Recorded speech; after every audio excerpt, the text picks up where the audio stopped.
All right, welcome in to another episode of Hockey Royalty Live, the official podcast of HockeyRoyalty.com. Tonight we are talking about that preseason, all the implications about it, the Drew Doughty injury, how is that Byfield line looking, all of our prospects, and then what is our center depth looking like throughout the season? Get in the chat, like and subscribe. Let's go.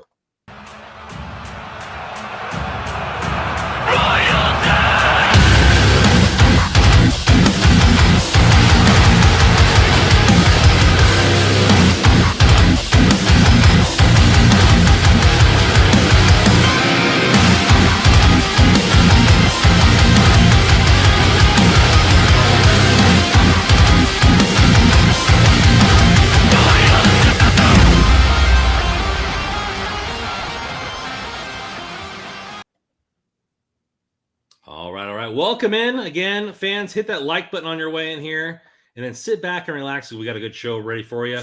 How are you guys doing tonight? My boys, my co-hosts, Joe and Russell. Doing pretty good.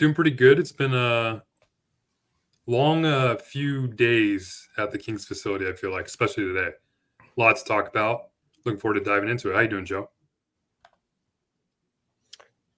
Probably better than Randon. Probably. Well, you know, we talk about sports a lot on this podcast, mainly hockey, but eventually soccer or a little bit of that. But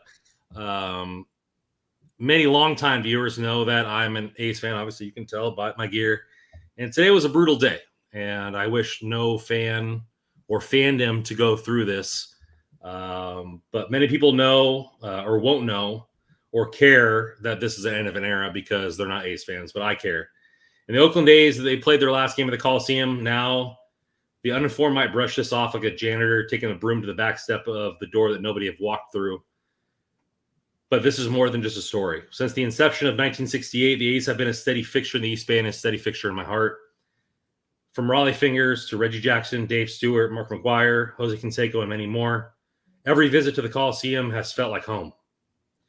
From the smell of the hot dogs from the parking lot, as soon as you drive up to the bridge, from the bar to the free beers, through the tailgate, music abound brings everybody together. Even though that most people won't know what the Coliseum meant to me, I think you guys can hear in the tone of my voice that it meant a lot.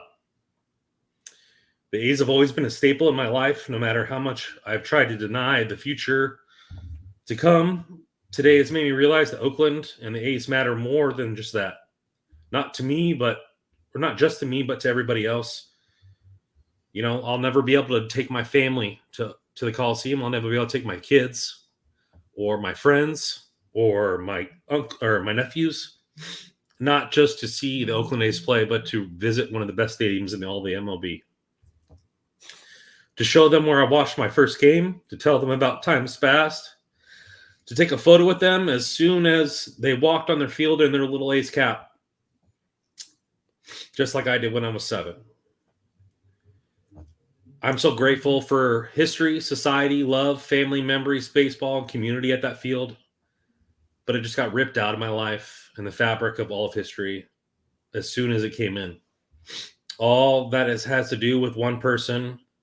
And before I talk to him, I want to thank everybody as my friends, the workers who were at the field. I saw so many hugs and selfies from workers that have worked there their entire lives. From announcers like Ken and Ray Fossey, who revolutionized broadcasting, to Dallas Braden, for being an ambassador to the Oakland A's. All the times at the Coliseum, especially during multiple playoff series of 50, 60,000 large. All these things could have been continued for generations to come if it wasn't for one person and the greed in his heart. So I love you all of your A's fans. And F you, John Fisher. F you. Well said. Well said, Brandon. Well said. That's. I mean, just can't really, even put into step in those shoes, losing a team. And we're all fans, obviously, of various teams. Everybody in this chat, Kings fans, we're all Kings fans. Just imagine if we had to lose the team, and especially for you guys, it's even more so because you're like embedded there.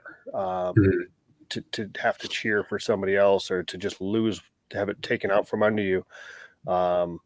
For what? It's tough. I can only imagine. So well said, Brandon.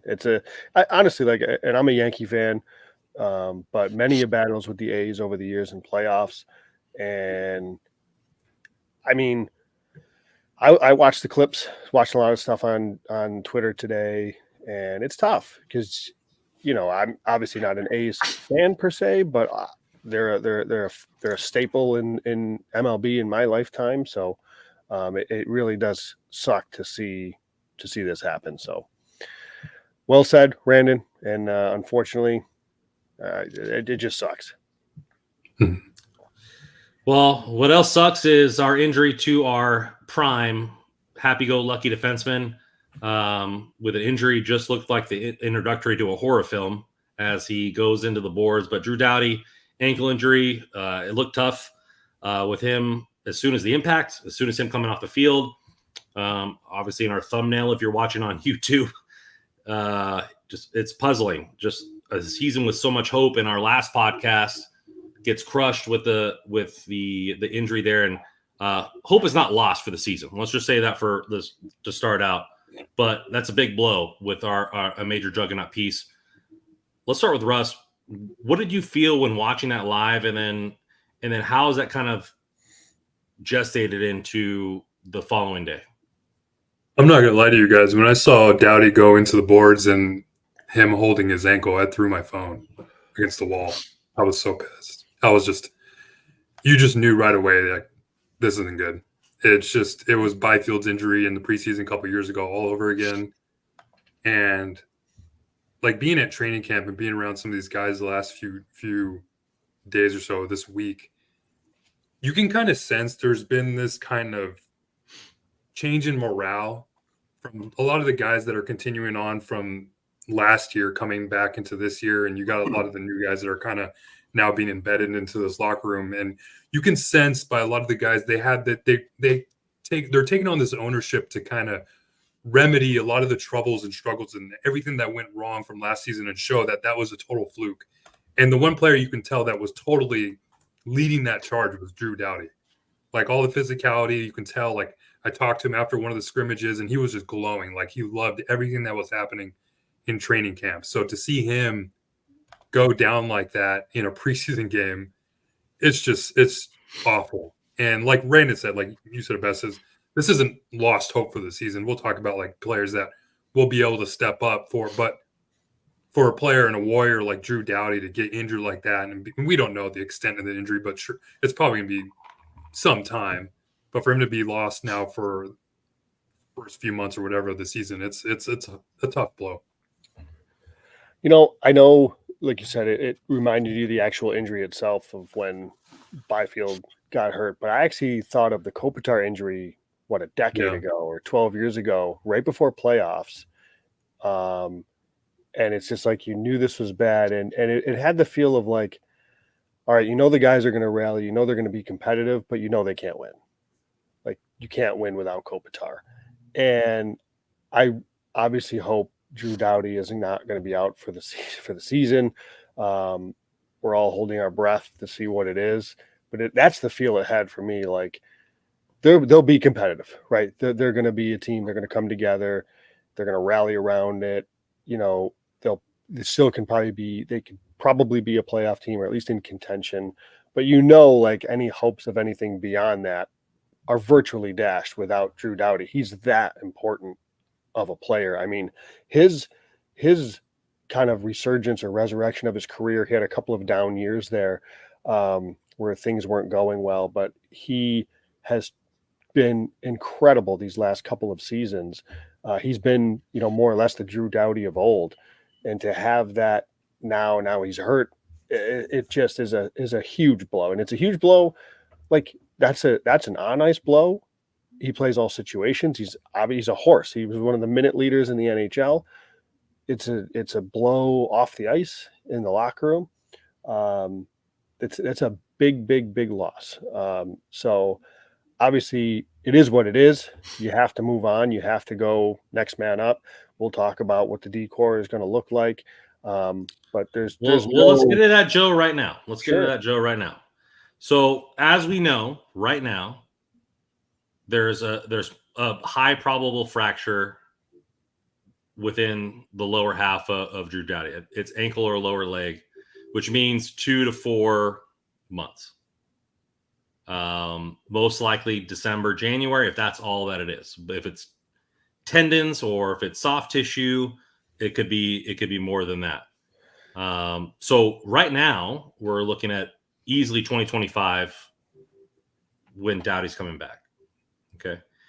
If he comes back before the playoffs, Kings just have to get in the mix.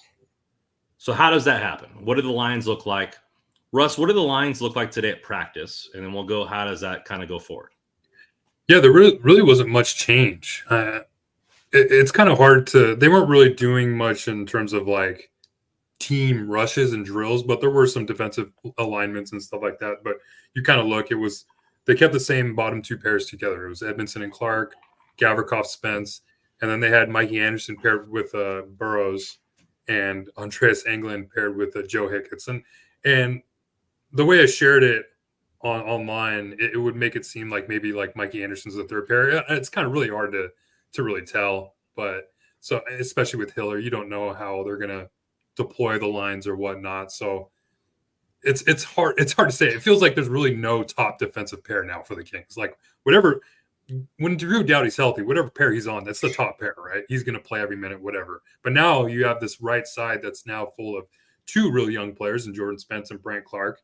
And then you have Kyle Burrows as this new player coming over from San Jose who played almost all 82 games last year for San Jose. So he's got experience, obviously. He's not really the talent level of Drew Doughty, but he can still play and hold his own. I thought he played actually pretty good last night. So it's interesting. It'll be interesting to see how Jim Hiller wants to, I guess, deploy all three of those defensive pairs with Clark, Spence, and Kyle Burrows on the right side. How I kind of view this is that they don't know more than we know right now. If they did, they would be they would be planning for the future, right? Because obviously Mikey Anderson is better than the other two left shot D. He's been playing higher up in the lineup.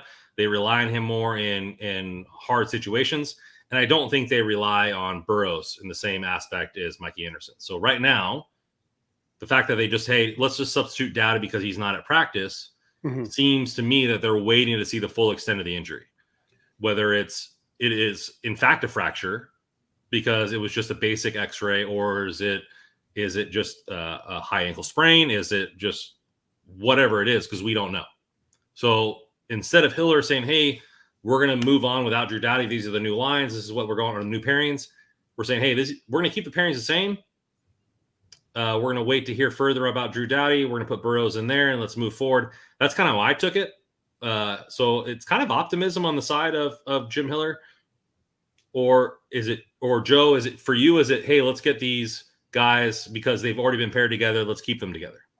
So for me, I'm just putting a coaching hat on. You got to go to work the next day. You can't sit here and dwell and try to figure whatever. Like, it's still camp. You got to go to work. So, you brought in, you had a plan of Gavrikov, Spence, or so it seems, right? You had a plan of Gavrikov, Spence, Edmondson, and Clark. So let's keep running that through, see what happens. We'll wait till we get more news on Doughty. Obviously, they know he's going to be out at least in the short term. So if they really wanted to, they could have planned, because even if it is a best case scenario and it's a shorter term injury, he's missing a bit of time. So they easily could have started to redo some things today. But honestly, we could see, like we saw with the forwards last year under Hiller, with so much change. They did a lot of times they ran 11 forwards. We could see a lot. I mean, now it's all coming full circle. Now might actually make sense to carry 8D, because you might play 7. This is a scenario where I could actually see 11 and 7 now, maybe bizarrely enough, despite the fact that they don't really have 7 quality defensemen. But I can understand it at least now if they were to do that, because they're going to try to kind of find combos that work. But I think we're going to see a lot of different things, just because you kind of have to. Like, they don't have an established, as Russ said, top pair. I mean, Mikey's been playing there, but we've kind of said on this show, on a lot of teams, Mikey's probably better suited for like LD2, but him and Doughty have just been so good together. And that's not to say that Mikey's carried by Doughty, but just the combo together has been good over the years. So they've kept it.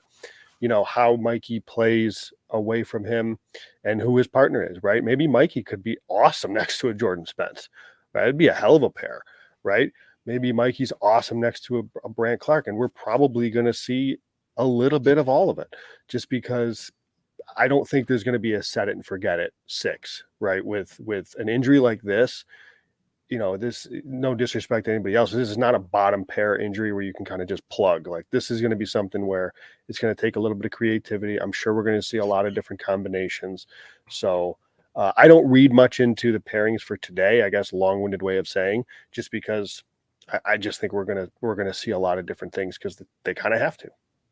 I'll say this though, real quick, because Jim Miller obviously was asked about the Doughty situation, the kind of domino effect into Brandt Clark, whatever, and he brought up Kyle Burrows, and he really glowed about Burrows, and I guess they've been familiar with each other going back to Jim Hiller's time with the Islanders, because Burrows played a few seasons, I believe, with Bridgeport, and he was a captain for 1 year for Bridgeport.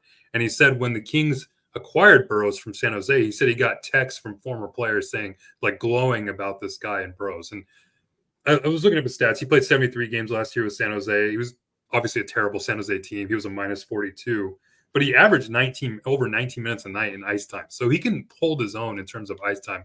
And like Joe said, and we've already talked about, like, there's not going to be this top pair. That's just going to be, all 3 pairs are going to be deployed probably around the same type of minutes. If one pair is playing better than the other, maybe they get more ice time.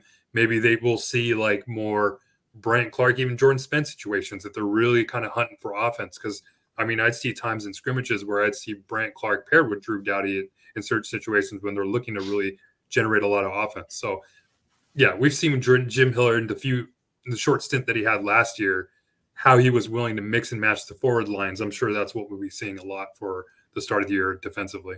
And honestly, I'd like to say kind of what we've been talking about with the forwards. Like, it'd be nice to have just a real top line or a real top 6, because the whole top 9 and depth thing, like, it's just, we've talked about it on this show. It's just, it ain't, you know, you need, like, quote unquote, you need depth, but like, when it comes to the nitty gritty, you're putting out your 5 best players. You need, right? you need top players, and you need a top line, and the Kings don't operate that way. Sort of. I mean, sort of. And the same thing with the back end. Like, I think you kind of need a pairing, and it's like, just put Mikey and Spence together. Is the way I look at it. Like, put those 2 together. I'd love to see how that goes for a bit. You know, if there's one thing that I'd like to see, it's that. I think that gives them the best chance at like a 200-foot defense pair that I think could be really, really good. Spence, I think, is a little, you know, I think he's a little underrated defensively. I think he's quite good on as a defenseman. Obviously, with the ability to move up, I would love to see a pair like that. And you know, then you still have, you know, a gap. You could even still, if you were dead set on keeping, you know, Edmondson with Clark, like, that's the whole reason we brought Edmondson in, is to play with Clark. Fine, then you could go with Gavrikov Burrows. Like, that's, again, it's not a decor that's like scaring anybody, but you can make that work. I just think you need to elevate your top players, and I think it's time to move, you know, give Spence the look, and let's see how he handles it. I think he's looked great so far early in preseason, in my opinion. I know it's obviously what he played yesterday. This is one game, but still, you know, I just think, especially the body of work that he had last year, let's see, feed him the minutes, you know, because respectfully to Kyle Burrows, yeah, you're right. He played 19 minutes, and I don't know about holding his own. You know, he was pretty much caved in. Not all his fault, obviously. Not exactly the best team. I actually kind of like Kyle Burrows as a depth defenseman. I actually think that makes a lot of sense, but that doesn't mean I want him in, you know, my top 4 if I can avoid it. But I don't know. It's just they're going to mix and match. Well, let's start with Mikey Spence is what I say. Let's get to the positives of this. Obviously, the negative is obvious. Right. Drew Doughty out, our best defenseman out, one of the best 2-way defensemen in the game out, our number 1 power play out. So we all know the negatives. I think the positives are what was shown in previous years when Doughty was out. The rise of Jersey, the rise of other players. I mean, Jordan Spence wasn't even a guy until an injury happened. And so I think this is going to give an opportunity to two guys that have not been given an opportunity. I mean, this time last year, we were talking about, would Clark even make the roster? Is there room for them to play? Are they going to 50-50 their share when there was a time for them to both be on the ice? I think this is a time for them to play major minutes. Spence played the most minutes he's ever played in professional hockey last night in the preseason game. So I think it's going to be a time for the Kings to be forced to have confidence in the young guys that they should already have confidence in. And now that they're forced to do so, whether it mean Spence playing 20 plus minutes a night or Clark playing more than 11 and playing 15 or power play time or whatever, both these young kids that are futures for this team, who are offensive guys for this team, are going to get real chances to play those minutes. Not only on 5-on-5, but now is Brent Clark your power play one guy? Is because now there's no ego involved. Not that Drew Doughty is an egomaniac, but he believes that he's the best player on the team. He believes he's the best defenseman on the team, and he should be power play one. So now without that in the lineup, you have opportunity to see what else you got and how let these guys grow. I think that's a major positive for the organization. Yeah, I get that. Yeah, that's absolutely. I also can understand. I mean, I think this is the more I think about this, the more I just lean into Spence getting a really elevated role, more so than Clark, only because they've really eased Clark in for the last year or so, right? Like he didn't make the roster. He played some games last year, but they kind of eased him in. And I'd be surprised if they're even with the Doughty injury, okay, here's top 4 minutes. I think they're going to want to still ease him in and let him work his way in. And I get that. I get it. Now this is where, to Russell's point, Burrows can maybe slot in on the second pair, have a little bit of a shutdown pair with Gavrikov and Burrows, and let Spence roll, man. I think because Spence, the difference is obviously he's got a lot more NHL experience than Brant Clark does, and I think he's played some not big minutes clearly, but he's played in playoffs, right? So I think there's no need to get safe and put Mikey with Burrows and keep it. There's no need for that. Let's just put our best guys out there and see what happens. So, and if it doesn't work, obviously, then you keep mixing and matching. That's what's probably going to happen anyways. But I think you just start with the obvious. Yeah, it seems like the obvious comparison, right, is going back to a few years ago with the Jersey situation where he came in and kind of just established himself as okay, I'm the guy now with Doughty out. And it seems too easy to make that comparison, but I see it. I mean, Jordan Spence, I could see being a Sean Durzi type NHL defenseman just in the short sample size or the last few years that we've seen him.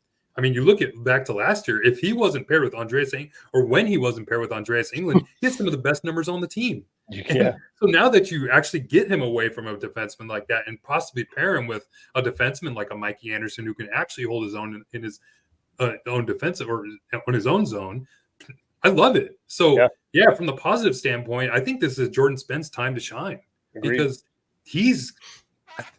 I truly believe Jordan Spence can turn into a top 30 NHL defenseman in the league, just from everything that I've watched. I mean, there's a couple kinks needs to work out. He has a real hard time getting shots through. That can be something he needs to work on. But besides that, I mean, his skating ability is still so great, probably among the best on the team in terms of defensemen. And the way he reads the play, it's not Brant Clark-esque, but still it's up there. So, yeah, this is Jordan Spence's defensive group now, in my opinion. I mean, a lot of people are kind of pointing to Brant Clark and saying, give him 20 minutes a night.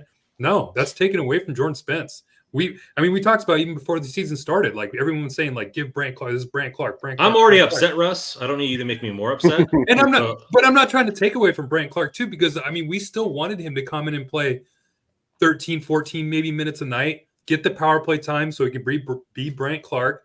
But hey, 5-on-5 time, put Jordan Spence out there when it's needed, because I think he can hold his own.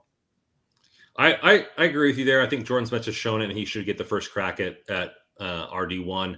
I don't think they should hold back Clark in the fact that, hey, let's ease him in. He can be the second guy or third guy. I think they need to unleash both. And I think the quote from Hiller, "Oh, we're not gonna let Clark fly," I think that's utter BS, because now this is the time. I mean, you have no reins available, because Burrows is not really a guy that's earned minutes anywhere. Yeah, I mean, he's reliable, but reliability when you're a coach, I mean, Joe can speak to this, is great, because, hey, I know what you're going to get from the guy every single night. I know that you're going to get this set of skill every single night, but the range on Clark right now could be, hey, he's a serviceable defenseman this year. It could be, hey, he's an elite defenseman. And that's what he chose, and that's what he said he wants to be. He's not coming into the season to make the roster. He's not coming this season to be in a roster spot. He's coming to be a difference maker. He said it himself. And now you have a real opportunity to let your top 10 pick do what you drafted him to do. So I don't think they should hold him back at all. I'm not saying take away minutes from Spence. I'm thinking give opportunity to Clark. Yeah, play Clark in the second pair, right, and have Burrows be on the third pair with Edmondson. Yeah, I get that. I will say I will push back just a little bit on, you kind of said the range of, he's, a serviceable defenseman to an elite. I think there's a lower floor than that, we should acknowledge. I'm optimistic on Clark, but I think there's a floor below, him being serviceable. It could be he physically isn't ready. He makes a lot of mistakes. Like, I think that 8 games with Andres Englund. He's better than that right now. So let's just call a spade a spade. Fair, but I'm also trying to look at this through the Kings lens and how they operate. And I you're right, but this is only how the Kings look at it. So I could at least understand it if they wanted to keep, in the early part of the season, keep Clark's minutes kind of down a bit. Burrows is used to playing a heavier load, let him play kind of middle pair type of thing and get his minutes. So ultimately, I'm honestly just hoping for a Mikey Spence pair opening night. When I'm in Buffalo watching the Kings, and I'm terrified of that game, by the way, when I'm in Buffalo watching the Kings, I just want to see Mikey Spence as the first pair on the blue line. That's all, as they sing the anthem. Are you going to the opening night? Yeah, I'll be there in Buffalo. Nice. Well, we watched a little bit of the preseason and how these players have worked out, but there's also been some inklings for other starters as well as prospects over the last 2 games since we've talked. Russ, what has been your overall vibe from the preseason? Take it from a prospect standpoint or a starter standpoint. I'll let you get free reins on where you want to go with this. I think just kind of start yesterday's game. First look at the Byfield line with Kevin Fiala and Warren Foegele. Saw everything I've seen in the scrimmages. That line's been flying. And Kevin Fiala was doing Kevin Fiala type things. It seems like when he knows like he can kind of just mess around and be Fiala, he will. And we saw it on certain occasions in last night's game, especially on that, I think it was the Foegele goal where he just kind of dangled around everybody, threw it in front, and Foegele potted it home. So, yeah, that line looks good. Quentin Byfield, man. I mean, I don't know how much more I can say it. I think a lot of people talk about last year being his breakout year. I think this year will actually be the breakout year. I think last year he was just kind of scratching the surface. I'm telling you, this has been a different Quentin Byfield. This is a guy that's like last year it was like, okay, I understand there's a breakout coming. There's a little bit of confidence there with the year before that where he was still with Kopitar and Kempe. And so once he started scoring a little bit more, they were having the celebrations and whatnot. So he was having a lot more fun. But I think this time we're seeing a Quentin Byfield who knows like, okay, this is soon going to be my team. You could see the light at the end of the tunnel. Andre Kopitar's only got 2 years left on his deal. He said it himself that he doesn't expect to play after that. So Byfield sees the light on the end of the tunnel where it's like, okay, I might have to be taking over here soon. So I'm going to have to really establish myself as not only as a center, but as an elite player in the NHL. And I think he can prove that this year. But then also kind of, we also got our first look at the Moore, Deneau, Jeannot line. And it was great to see Jeannot score. I don't believe Moore and Deneau were on the ice for that. I believe it was Byfield and Foegele that led the rush and then dropped it off to Jeannot. Yep. You're right. That line, I felt, really struggled throughout the entire game. I mean, kind of had some spurts toward the end of the game. But there was one point I was checking some of the numbers, and Deneau, when he was on the ice, I think during 5-on-5, he was being out attempted 10-1. That line just didn't really have a lot of chemistry. And I get it, it's their first game, so we're probably not going to break them up anytime soon. There's still a few preseason games left, but early indications, I didn't really like the flow of how that line that chemistry kind of displayed on the ice. So I'm curious to see how that goes moving forward. We'll see how long they stick, but I didn't really like that first showing. Laferriere, Turcotte, Andre Lee had a really good start to the period. Then Turcotte had the turnover. Laferriere had that awful turnover. I was like, dude, you're really hurting my Laferriere agenda right now with that. That really hurt me, like stab in the back. But other than that, I thought they played okay, but still wanted to see a little bit more. So I thought overall as a team, they played really good in the first period and then kind of dropped off in the second and third a little bit. So it was a little concerning to see those forwards. I mean, obviously it's not the entire team, but wanted to see a little bit more from maybe some other kind of pairings and lines throughout the game. Only preseason though, so I'm not going to get too crazy. So Joe, we'll start with his first line there, the Byfield line. We wanted to see more of that. That was the last podcast. That was something we wanted to urge from this because we know that part of the season now even probably hinges more on the development of Byfield. What were the early returns for you on the Byfield line? I don't even know. I mean, whoever Byfield's out there with right now, Byfield looks like an absolute horse. Like, Russ mentioned the breakout. It was like last year, like Byfield's been hitting the pinata the last couple of years. The candy started to fall out last year. It's going to explode this year is the way I'm looking at this. Like, this is the season for him. He is point a game, I think, caliber. He is just get your sugar daddies on that grass. Man, oh man. But yeah, I mean, I thought they looked really good. And I think that Fogle, we've been pretty optimistic about what he can bring, whether he plays with Byfield. Looks like he's going to start with Byfield and Fiala, which I think that's fine. So rewind just a bit.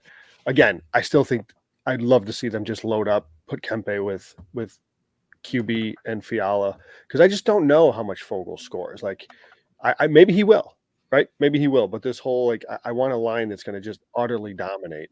And I guess we'll see what happens. But all in all, setting that aside, I do like it. I like that line. I think there's a lot. Fogle can fly up and down the wing. Obviously, Byfield looks like $1 million, and I think Fiala is a really nice compliment to kind of slow things down sometimes, weave in and out, be really creative. It's hard not to be excited about that line, but honestly, it's hard not to be excited about any line that Quentin Byfield's on right now. Mm-hmm. Yeah, if there's any concern about maybe Byfield moving back to center, I'm not seeing it at all. I want to touch on something that Russ said.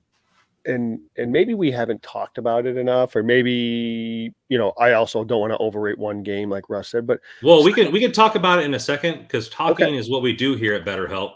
And so with our sponsor here at THPN, this podcast is sponsored and brought to you by BetterHelp. So if you're interested in getting into therapy, BetterHelp is for you.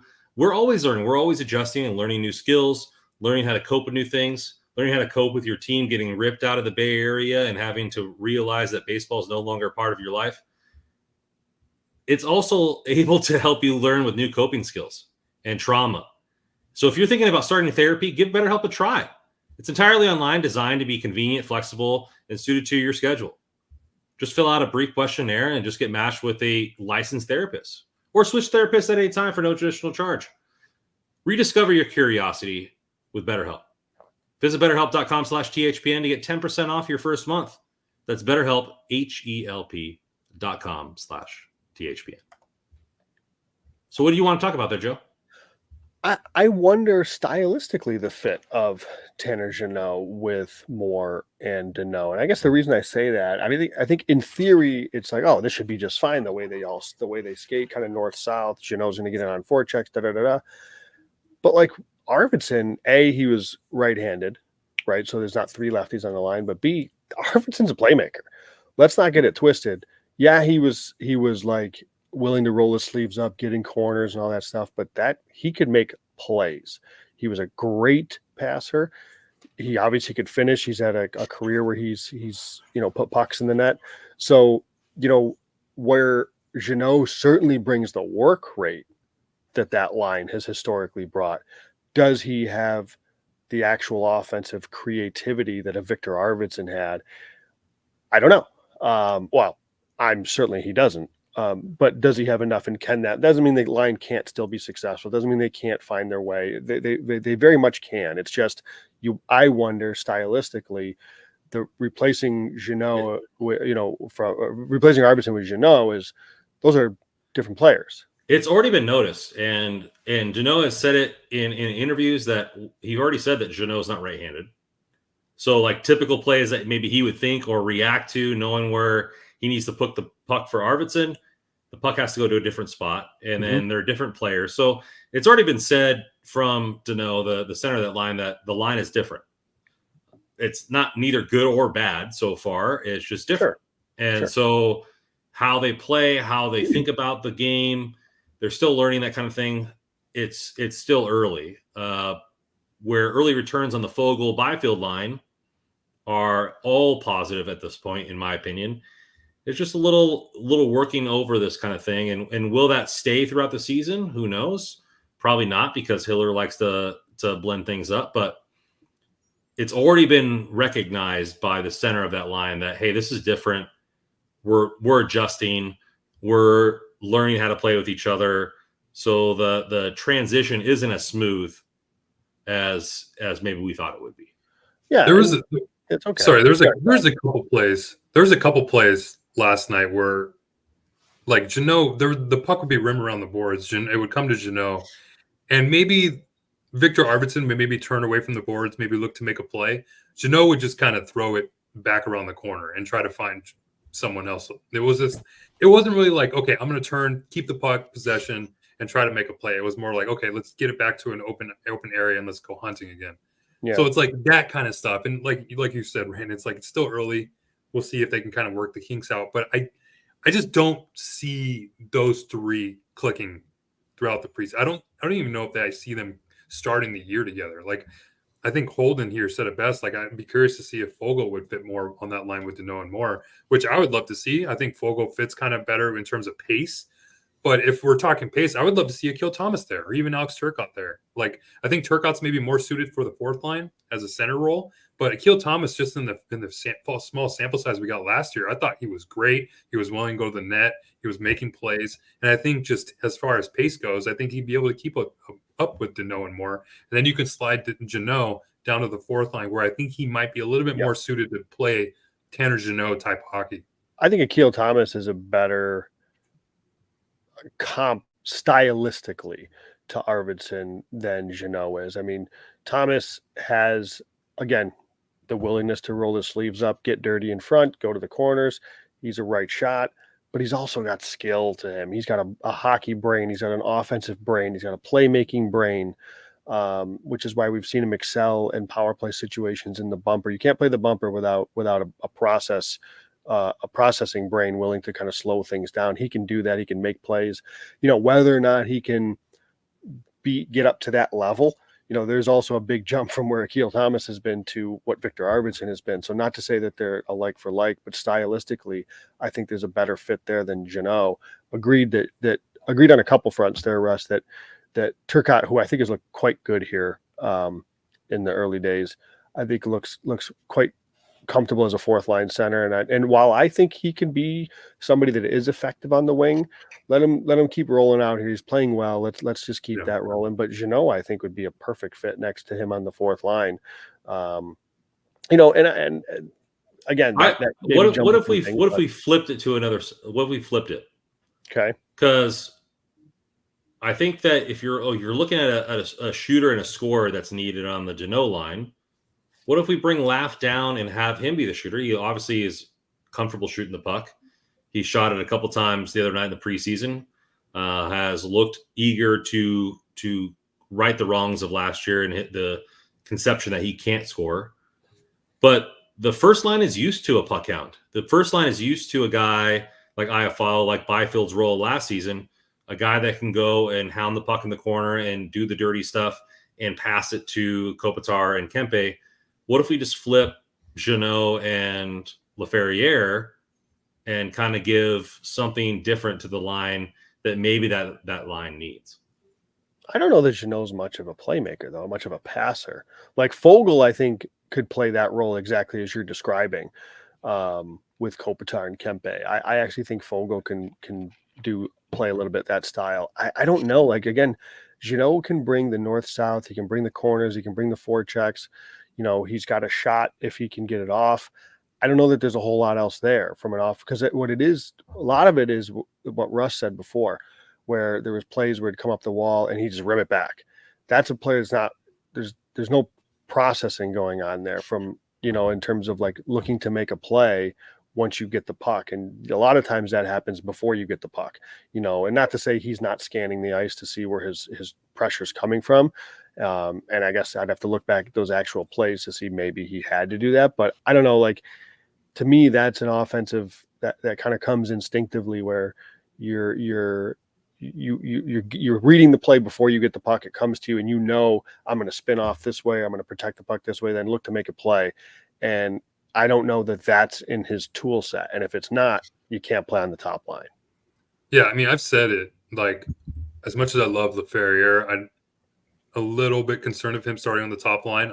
I think he might be more suited for playing with Deneau and Moore. I feel like his style maybe meshes a little bit better with those. But then it's like, then you're not going to put Jeannot on the top line, like Joseph said. Like, that doesn't seem like a player that Kopitar would even want to play with. Then you put Kempe with Byfield and Fiala, and then you've got Kopitar with Fogle and Jeannot, or which I don't like that, but Akil Thomas, or you put Laferriere with Fogle and Kopitar. I think they're missing an opportunity to just have not only like a really good line, like that could be, if Byfield pops the way we think he could pop, you got a guy that just scored 42 years ago, and Fiala, who can comfortably be a point a game guy. That line could be one of the better lines in dare I say, in the division, Western Conference. Like, that could be a serious line. Mm-hmm.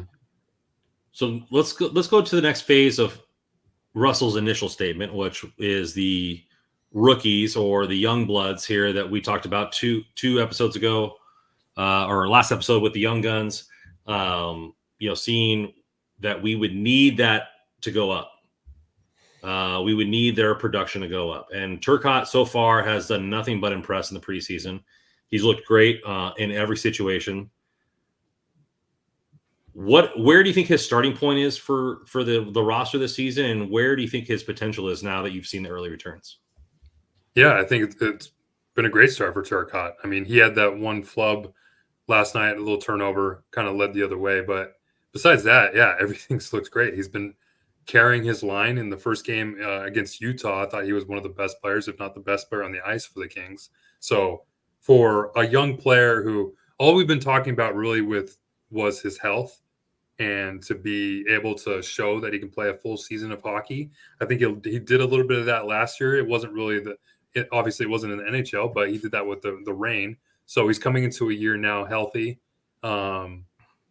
looks good, skating well, and he's carrying play as a center. So if that continues, I just really see no reason to move Turcotte away from the center ice position. I mean, you really look at the top. There's obviously the top three centers in Kopitar, Byfield, and Deneau, and there's no real other centers besides maybe Akil and Alex Turcotte. And I just think Turcotte is better suited in the middle of the ice, and he's looked the part so far. There's been rumors about, and Dennis Bernstein has tweeted that the Kings are looking for a 4C, which is awkward because they let a 4C walk in Blake Lizotte that they've trusted for the last couple of years. Now they're saying they're looking to acquire one. It seems rather quick considering they have two on their roster that they could definitely try out that have played the center position, Akil Thomas and Alex Turcotte. I think Alex Turcotte has proven so far that he's up to the task of playing fourth line center for this organization. I think that headline of the fourth period article was a little clickbaity. If you read the article, I mean, it does reference Bernstein's tweet, and I kind of think like he was just voicing an opinion from the way I read it anyways. Like, the fourth line center seems to be in flux. I think Thomas started there to start camp. Yeah. When Kelly was healthy, yeah. Yeah. Right. And then they went with Turcotte, so I think he was just kind of making a statement of like, it's a little influx. You've got Thomas started there. Then there was Turcotte. Lewis has played there in the past. Hellenius, he referenced in the tweet as, getting a shot here in camp, but could they really rely on him to be 4C? I mean, he said it, in his opinion, it wouldn't surprise me if Rob Blake started to look. Now, I don't know. Bernstein is somebody that has obviously he's been around for a long time. He's got intel, so maybe he has a source that is hinting at that. Perhaps, I guess. But I don't think he said anything of like the Kings are looking for a fourth line center like the headlines seem to indicate. It was more of just him kind of like, I wonder if we see Rob Blake maybe look to consider something here if the likes of Turcotte, Thomas, Lewis, Hellenius don't work out, because in one breath you could say that the fourth line's in flux. They don't know who the center is going to be, but in the other breath, you kind of got 4 options that he listed. So like, kind of seems like they're okay there. Now, if you want to argue that the quality isn't good enough, that's fine. But like, as you said, Randon, like Blake Lazat's been one of the better fourth line centers in the league. If they were that concerned about it, I don't think they would have let him go. So I don't think that Dennis Bernstein was actually making that type of statement. It seemed to me more of an opinion and like just kind of shooting from the hip, frankly. So that's how I took it. But I don't put a whole lot into that. If they went out and got a fourth line center, that'd be going against everything Rob Blake had said over the summer. I mean, every time we've talked to him, he's mentioned Akil Thomas, Alex Turcotte, and just in this first week of camp, they've been glowing about Sammy Hellenius, who's also a center. And yeah, like you guys have both said, they let Blake Lizotte walk, and he's a fourth line center. And it's not like Blake Lizotte got this massive contract that the Kings probably couldn't afford. Like, they could have easily probably re-signed him. They were just more willing to see what they got out of Alex Turcotte and Akil Thomas. And I don't blame them. Like, yeah, we've been waiting to see what you got out of Alex Turcotte. It was a 5th overall pick. So run him out there. And now you're to say that you're looking for a fourth line center to drop Alex Turcotte? That would be crazy. Like, what fourth line center is out there that's available that's going to come in and play better than, I'm sure there are. Maybe you can make a trade. But even then, then you're just all of a sudden sitting one of your best young prospects who has been waiting for this moment, who's now got the health to do it. So yeah, little strange. And I don't know that any of the current options are going to be better than Blake Lizotte. I don't know. I mean, you guys know how I think Blake Lizotte's a really good fourth line center. Turcotte looks good so far in preseason, but that's not to say he can do it for a whole season. So I get bourbon on my desk at the end of the year will tell you that you have better options. I get it that maybe, you could have questions about the quality there, but at the end of the day, it's probably negligible. And that ain't the issue up front. The issue is they don't have a high end. They're missing a top line winger. It ain't a fourth line center that they need to be really worried about right now. So yeah, and let's dive into that a little bit. And I'm going to take us off topic a little bit, because let's say that Drew Doughty's injury situation carries him a lot longer. Maybe we'll play hypothetical and whatever. Like, obviously we hope he comes back sooner, but I mean, that's $11 million in terms of possibly LTIR money that Rob Blake can work with. And the immediate reaction from a lot of fans online, and myself included, was like, oh crap, maybe you have to go out and find another right shot defenseman, maybe fill the void a little bit.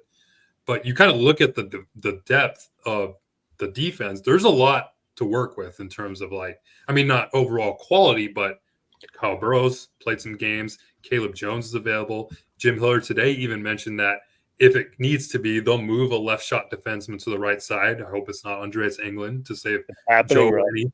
To save, make that walk to that bridge.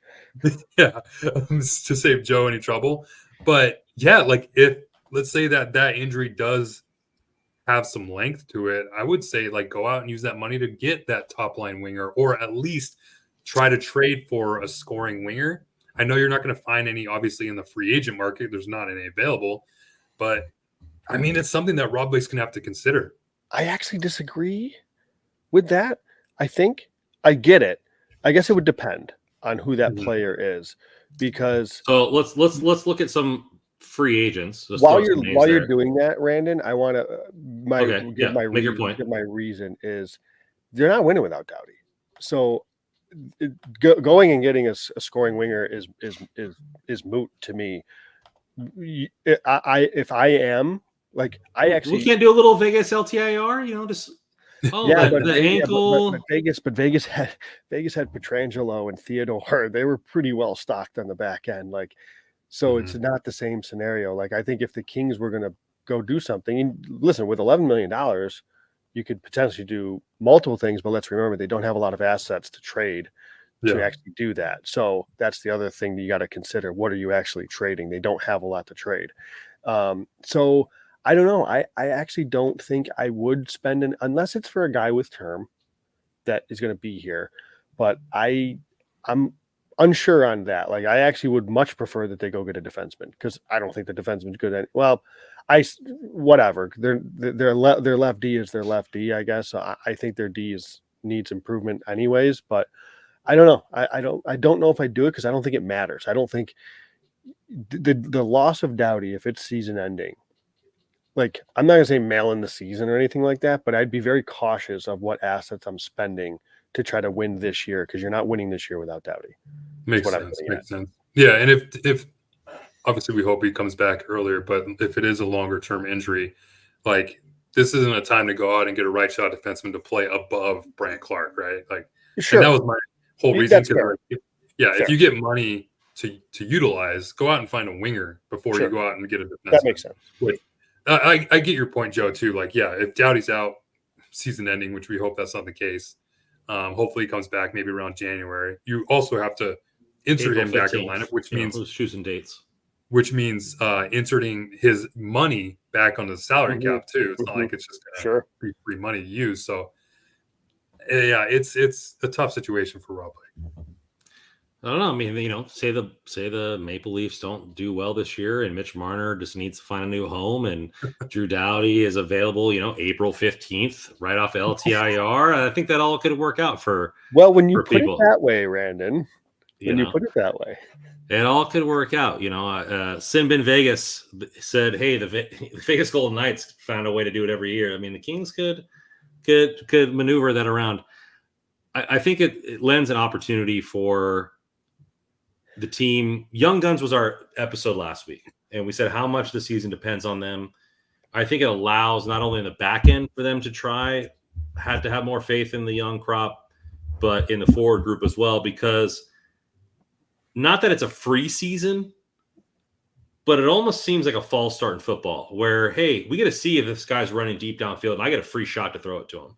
Or, hey, and if it doesn't work out, then it's offsides. Hey, Doughty was out all year. Our team really wasn't a Stanley Cup team. We were trying to make that next step, yada, yada, yada. Like, you can make all the reasoning behind why the season maybe or maybe would not work out. But I think the beginning of the season now with Doughty is kind of a open shot downfield to see what the team has and then reevaluate come December or January, assuming that the Doughty injury is the lowest level injury, which is a broken or a fracture, which is, 2 months. Right. So I think it's definitely interesting. And whether he's injured or not, the original theme of the show was going to be the spine of this team, the center group. And we've talked a little bit about Byfield going back to center. We've talked a little bit about Deneau adjusting to his new line and Turcotte. We really haven't talked about Kopitar and where he fits. And then if this team really takes that next step, what does the center group look like going further? But before we do that, we got to look into maybe how you're going to bet this weekend with one of our sponsors here at DraftKings. Now, I know that I use DraftKings for all my betting, and whether you call it a TD or a tutty or taking it to the house, it matters more at DraftKings Sportsbook, the official sports betting partner of the NFL. Ready to make your first NFL bet? Try betting on something simple as a player to score a touchdown. Now, you can do first touchdown of the night. You can do touchdown altogether. Take example for this weekend. The Jets, Breece Hall is a plus 380 to be the first touchdown scorer. Now, odds are susceptible to change, but you can bet anywhere you want for a touchdown here at DraftKings. So ready to do a touchdown dance for your own? Score big with DraftKings Sportsbook, the number one place to bet touchdowns. Download DraftKings Sportsbook app now. Use code THPN. That's code THPN for new customers to get 250 in bonus bets when you bet just $5 and get 1 month of NFL Plus premium only on DraftKings. The crown is yours. Gambling problem? Call 1-800-GAMBLER. In New York, call 877-HOPE-NY or text 467-369. In Connecticut, help is available for all people with gambling. Call 888-789-7777 or visit ccpg.org.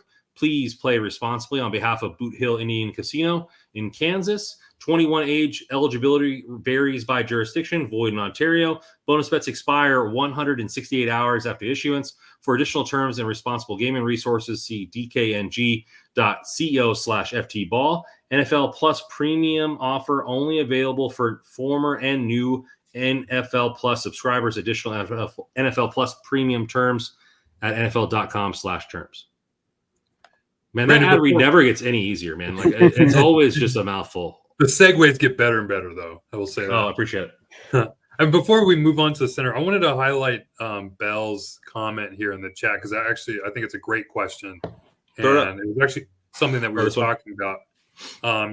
Bell asked, he or she, if Doughty is out for the year, do you guys think this gives Rob Blake a pass for a failed season? Oh, no. 100%.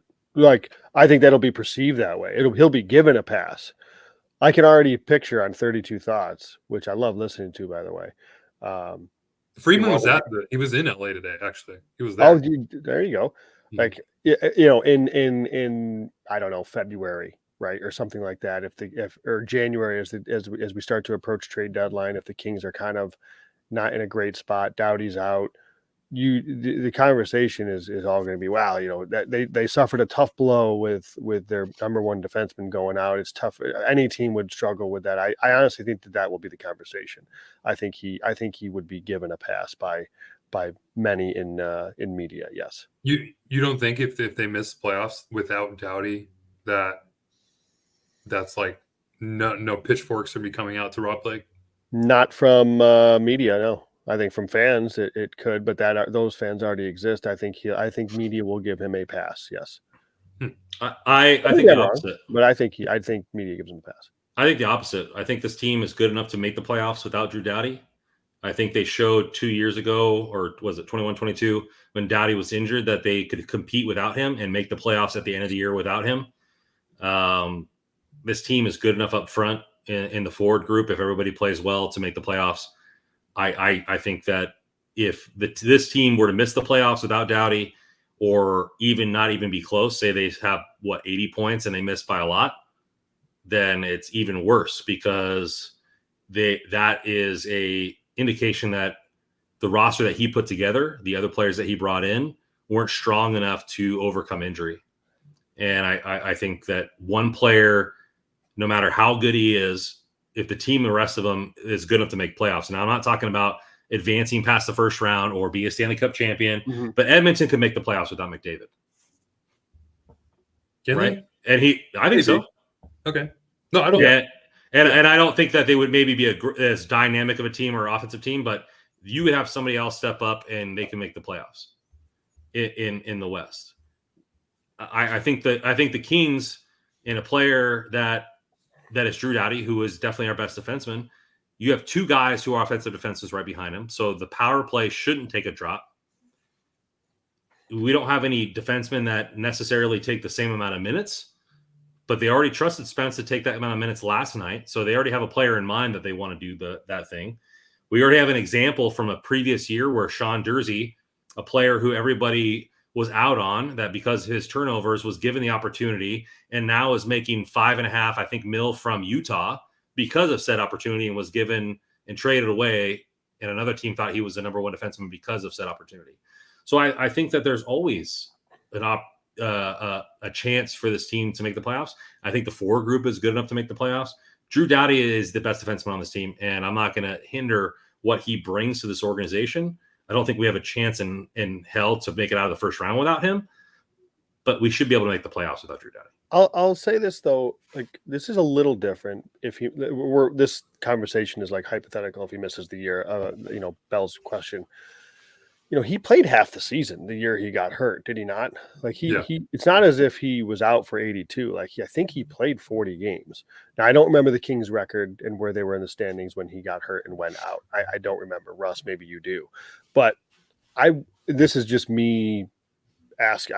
There could be a plenty, and I'm just not, I hadn't thought about this question, but I'm going to throw it out there. Like, is there a team that like doesn't have a number one defenseman that makes playoffs? Like, does that happen? Like most teams, Rare. Yeah. I mean, I don't mean that and say I genuinely like again, I haven't researched. It literally just popped into my head a few seconds. I have to look at it, but because it's a big loss. Like I don't think that it's like I think the Kings are going to be fine, like in terms of a competitive standpoint. I don't think they're going to go from like bubble playoff team to out of a lottery or anything crazy like that. But I also think that this is a significant loss for a team that doesn't have a ton of high end on the back end as it already. Like because I think we expect Spence to emerge, but last year he was third pair. Clark was in the AHL, so they have one top pair defenseman. The Kings do, and Drew Doughty, and now he's gone. So I don't know. I just say it's a big loss. I get it. I get it. I don't know.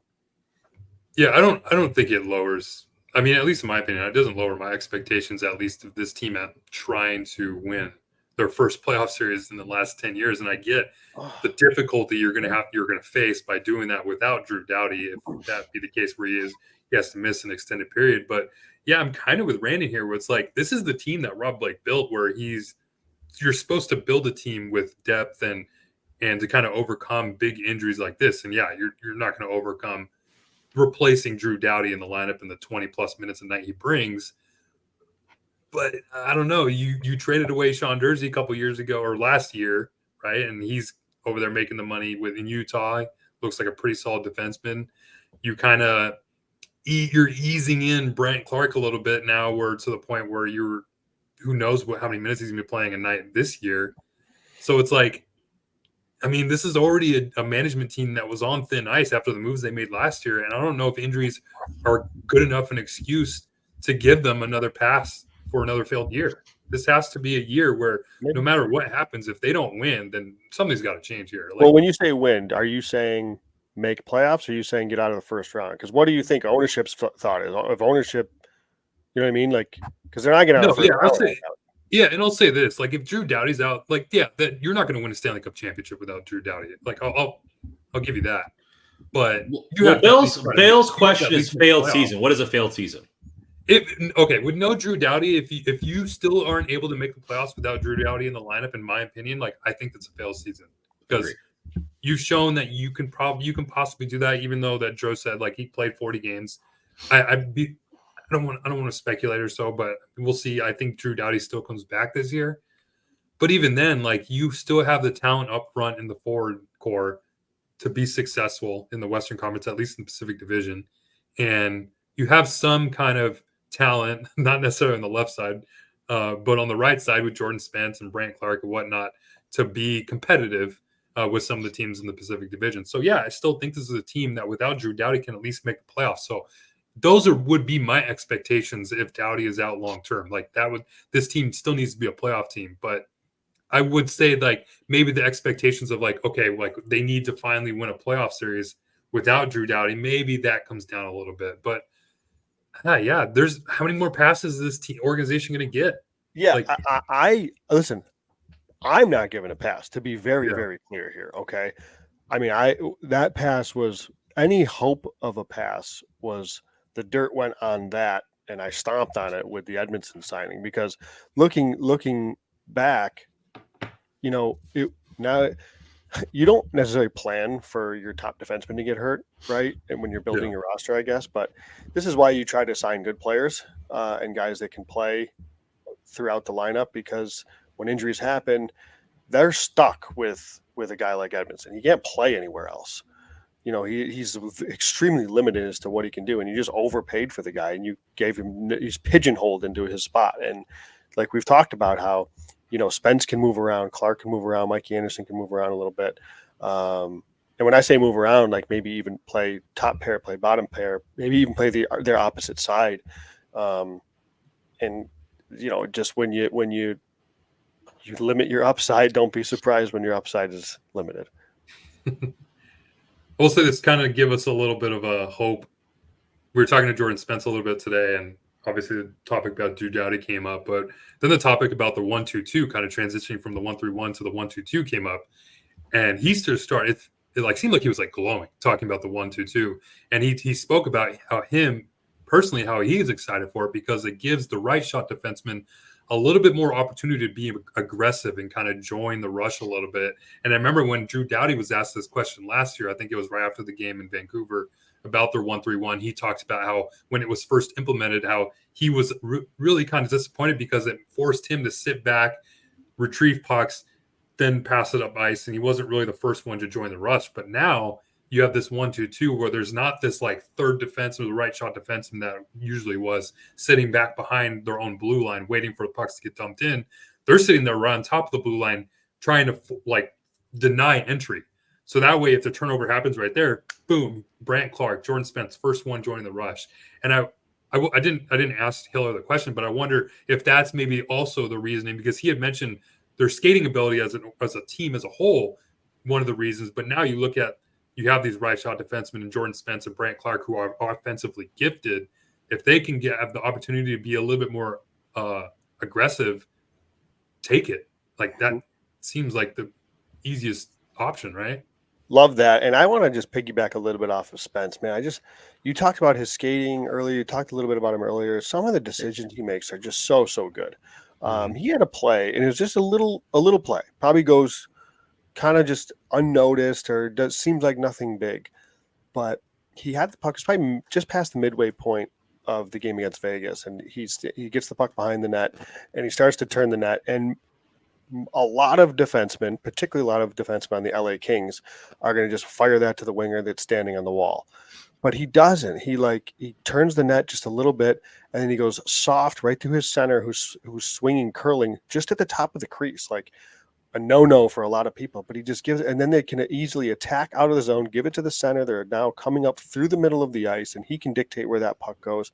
Just such a small, subtle play, and I'm a firm believer of breaking out through the middle when you can, and not always using the wall and using the wingers. I know sometimes you have to, obviously, but I just, a little play like that, I was like, man, this guy, I just love the decisions he's making, and if that, this 1-2-2 on the offensive side of things allows him to get up and going a little bit, I think it's great. I love I love it. I love what he's doing so far. Mm-hmm. Yeah, I think this whole group is going to have a chance to blossom, and we'll see how that works out. And I know we didn't really get a chance to dive into the center depth as a whole, and we kind of picked at it at a bunch of these other topics, and we'll see how that works out. We'll see how the Kopitar line looks and future games, and we have one more podcast before the season starts. So, I think that we'll have a real chance to break down how this team will work. But I think we're at a good point to where the future is kind of in flux. We'll see how the Doughty injury goes in. We'll see how this team works out. What I want to say is I want to appreciate all of our fans that came in. We were 60 strong most of the night. So thank you. Please hit that like button on the way out. Find all of our articles here at hockeyroyalty.com. Before I let you speak, Russ, let me just plug us a little bit here. Hockey Royalty at hockey_royalty at Random Commander 24 at NHL Russell at JW Petterino at Kopitar for HOF for all of our rain news. Our sponsors are great here at DraftKings, so hit them up at code THPN. And then this podcast is sponsored by BetterHelp. Before we get going, Russ, what else? Let's kick us out with this one. Yeah, one more thing. I just want to give a shout out to some of the junior players that the Kings had in camp that were sent back down today, specifically Carter George and Jared Woolley. Carter George looked, I don't want to say fantastic, but I thought he looked really solid in the third period last night. Coming in, he was being tested a little bit with some of the power plays, and Vegas kind of pulling the net, or going with the empty net, trying to get a goal to tie it. I thought he was really solid. I've had the chance to talk with him. Really cool kid. has a great personality. So I'm really excited to see how he's able to take his game to the next level with the Owen Sound attack back in the OHL. Possibly gets the start for Team Canada at the World Juniors. So be on the lookout for that. But then Jared Woolley, man, like I didn't really have a lot of high expectations even going into the rookie tournament. You just kind of like you heard all these things about Jared Woolley. He's a 6th round pick. You're not going to really know much about him. We had the chance. I remember we had the chance to talk to him in Vegas. And he had this almost like subdued personality where he was just, it's like this kid just got drafted in the NHL. Should be just like this glowing look on his face to be so excited. And I remember like talking to him and it just seemed like it was just like another day at the park. Like, oh yeah, got drafted in the NHL. And then you watch his game and even just, I guess, going back to the rookie faceoff, it just seems like he has this almost like Matt Roy kind of approach to the game where it's like, I'm not going to be like excited about anything or get down on myself or anything that happens. He's just going to go out there and play his game. And I thought that was what Jared Woolley did a little bit last night. I mean, there was a time where I think almost 9 minutes of 5-on-5 time, he had no shot attempts for Vegas come the other way. So it's really good showing for the kid. And I feel like it's going to be there's a real solid player being built there. And I thought Jim Hiller summed it up best where it seems like the moment never gets too big for him. And that's what I got from watching and talking with Woolley. So I'm excited to see what he does now going back to juniors. Well, just like when you hug your friends outside of a bar and then you continue chatting, we continue to keep talking here in Hockey Royalty, but I'm going to try to cut it off this time. Thanks again for our fans here. Please hit that like button on the way out. Follow us at hockeyroyalty.com for all of our articles. We are nothing without you guys. We guys still got some good stuff coming up. Our next crossover series, if you haven't seen the last ones, please go back and listen to them. Let's see what's going on in our division. There's lots of cool stuff. Our next one is about the Sharks on Monday, so tune in for that. And as always, on this podcast, go Kings, go.